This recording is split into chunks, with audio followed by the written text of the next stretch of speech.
possiamo leggere. Abbiamo una forma di fascinazione di fronte al vino perché intuiamo questa complessità, però a volte la difficoltà sta proprio nel fatto di riuscire a decifrare tutto quello che troviamo. Nel libro, ad esempio, si parla del fatto che le nostre percezioni sensoriali sono importanti, ma dobbiamo addestrarle. Lei parla un po' del senso dimenticato, che è quello dell'olfatto. Cosa significa? Significa questo, che noi nel mondo e nel modo in cui viviamo oggi abbiamo perso in parte il senso dell'olfatto, ma nell'evoluzione dell'uomo abbiamo perso in parte il senso dell'olfatto a vantaggio della vista, ovviamente, che è il senso che usiamo di più, e l'udito. E quindi non poniamo molta attenzione all'olfatto e anche al gusto, perché mangiamo velocemente, non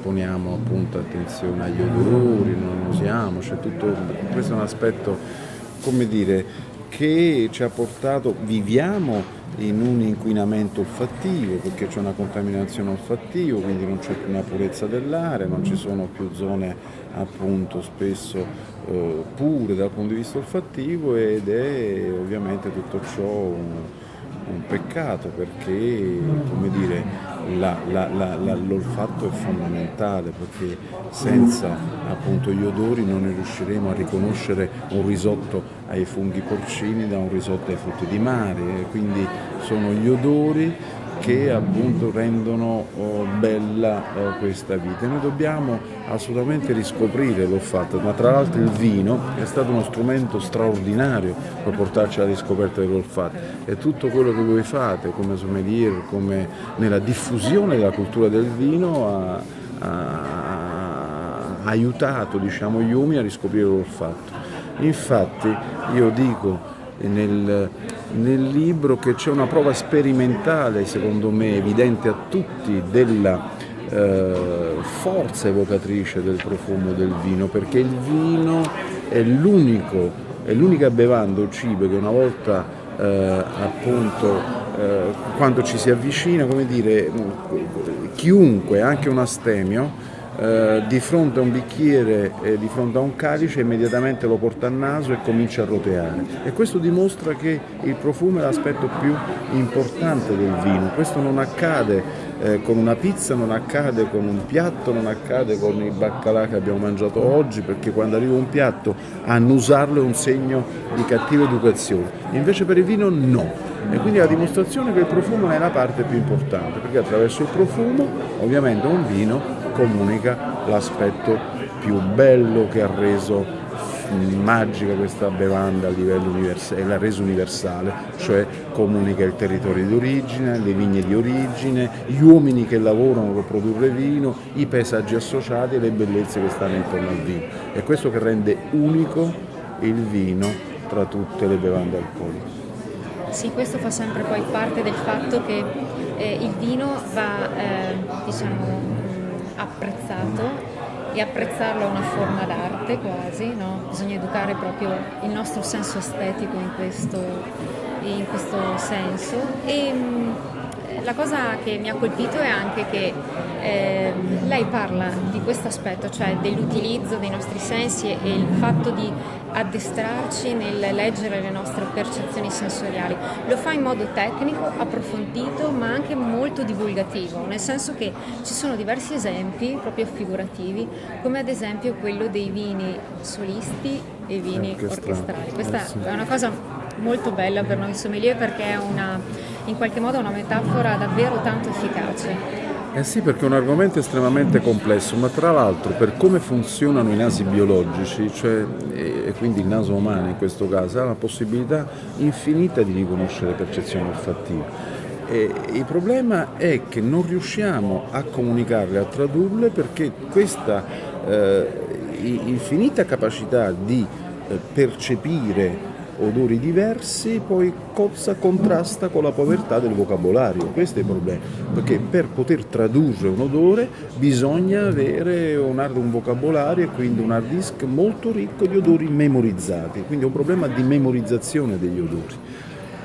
E gli odori poi ovviamente c'è altro aspetto, che sono invisibili, e io lì in questo libro cerco, come dire, di rendere visibile ciò che è invisibile, quindi mi aiuto con delle metafore, con dei disegnini, e cerco di rendere semplice una cosa estremamente complessa, perché di fatto è un saggio scientifico, però poi un saggio scientifico con la Mondadori, diciamo, che è una casa editrice che fa più appunto altri tipi di libri, ecco, non questi, quindi alla fine io ho avuto questo, come dire, il mio obiettivo era quello di rendere fruibile anche con una narrazione, quindi un linguaggio leggero, alcune parti del libro un po' romanzate, ecco, di raccontare la scienza narrando, perché di fatto uso il vino quasi in modo strumentale, perché poi il mio interesse era proprio di parlare degli odori, del metodo scientifico, dell'approccio scientifico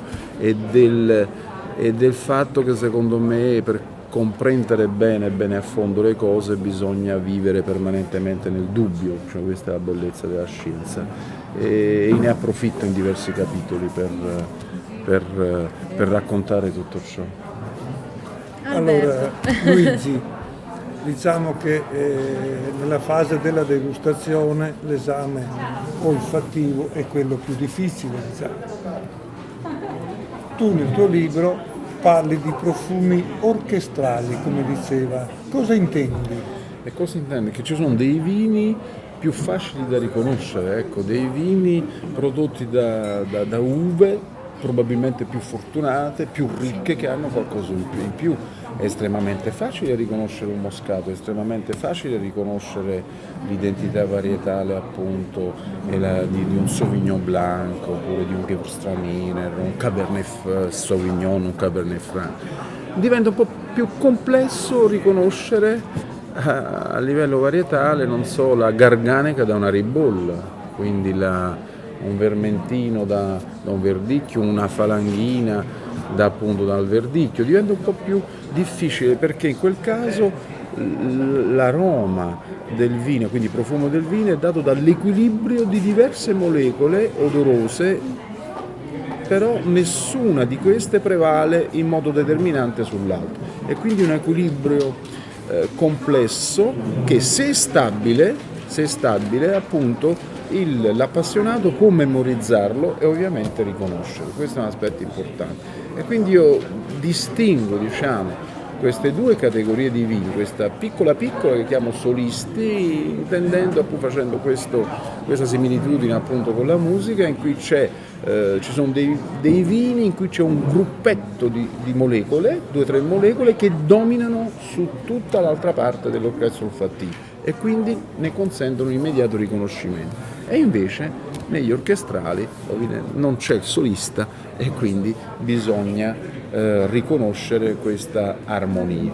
Però c'è un altro aspetto importante che sottolineo nel libro, è che negli orchestrali ovviamente qualsiasi deviazione sensoriale può modificare questa armonia e quindi può appunto evitare di nuovo il riconoscimento olfattivo, mentre quando c'è un solista, pensiamo al Gewürztraminer, un leggerissimo difetto di sughero nel Gewürztraminer è difficile anche da percepire, perché è talmente profumato che maschera anche alcune deviazioni olfattive.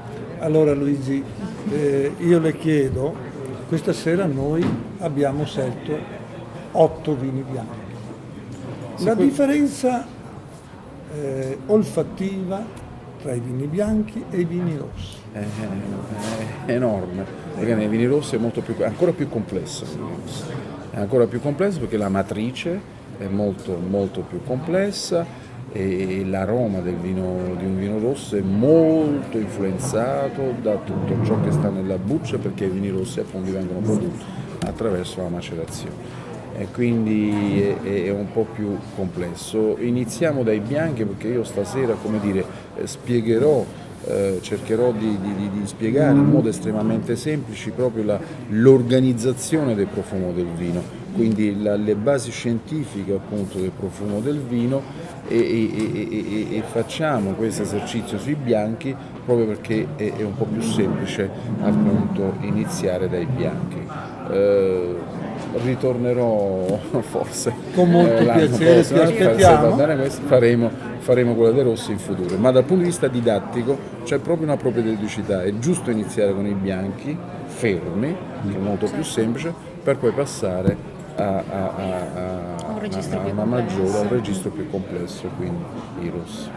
A te lascio La che dopo chiusura. lo liberiamo perché Beh, allora io volevo giusto leggere una frase che mi è piaciuta un sacco, che comunque parla della fase anche del suono, cioè che anche sì. quello è comunque un fattore che si deve considerare. È bellissima questa cosa, la prima fase della degustazione è l'immaginazione. Questo è bellissimo. Sì, perché c'è una componente emozionale fortissima, cioè io, come dire, se pensiamo ai profumi, in questo saggio io cerco, come dire, spiego tutto ciò che conosciamo oggi, ma questo non significa che chiunque di noi possa sentire tutti gli odori del mondo, infatti chiudo dicendo che in un bicchiere di vino ci sono tutti gli odori del mondo. E il problema è che la scienza non riesce a spiegare quel tipo di percezione. Perché? Perché è estremamente complesso e c'è una componente emotiva molto Quasi forte ineffabile. che rende appunto affascinante ancora di più il vino. Bene, allora la ringraziamo. io e... sono veramente contento che Luigi ci abbia consolato che ti avremo il prossimo anno. Noi siamo come delegazione contentissimi perché oltre naturalmente a fare una degustazione sui rossi, ma questo prossimo anno la faremo con la Quinto Decimo, Anche con la Quinto Decimo che è l'azienda del professor Luigi Moglio. Grazie. Grazie.